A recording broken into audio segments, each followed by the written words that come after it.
शुक्रवार अबकारी विभाग मोबाइल स्क्वाड एक बड़ धरणर रेड नकली मद बेपार और ब्राउन सुगार कारबार संपृक्त मां पुओं को गिरफ्त करिछि अबकारी विभाग मोबाइल स्क्वाड।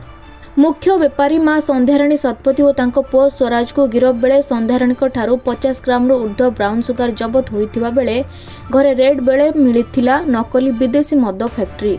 एथिरे पूरा परिवार संपृक्त रहिथिबा नै सूचना देइछि अबकारी विभाग। संध्याराणी को बड़ पुओ खोर्धारू ब्राउन सुगार आनी मां को जोगाउथिबा बेले मां एठारे विभिन्न एजेंट माध्यम रे बिक्री करुथिबा जणा पड़िछि।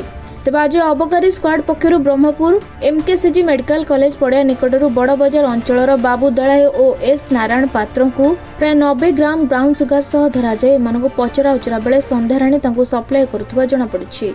यापर कैलाशनगर स्थित घरे रेड करथिबा बेले कोनोसी सूत्ररु खबर पाई संध्याराणी फेरार हेबाकु चेष्टा करथिबा बेले साही निकटरू तांको गिरफ करा जायथिला। तेबे संध्याको निज घर गंजाम ब्लॉक रे होइथिबा बेले सेठारे घर भड़ा नै आउ एक पुओ माध्यम रे ब्राउन सुगार आनी शहर सारा सप्लाई करुथिबा जणा पड़िछि।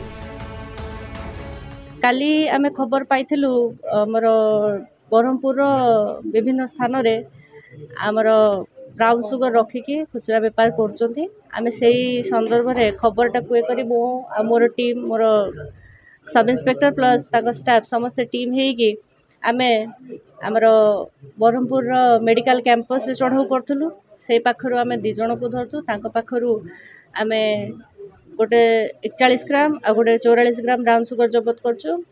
तांको लिंक रु तांको आमे इंटरोगेट करिके तांको लिंक रु आमे गोटे खबर पाइलु जे हमर हरडाखंडी कैलाशनगर रे जड़े संध्याराणी शतपथी नामक लेडीज तांको घर सी एटा सप्लाई करछोंदी बोली तांको 57 ग्राम ब्राउन सुगर जब्त करछु।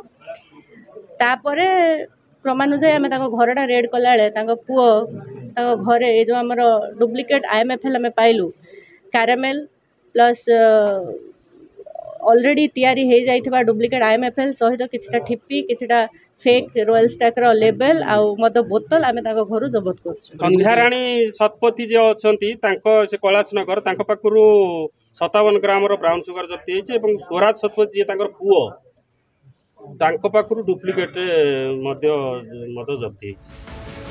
ब्रह्मपुर संजय कुमार विश्वाल को रिपोर्ट खबर ओडिशा।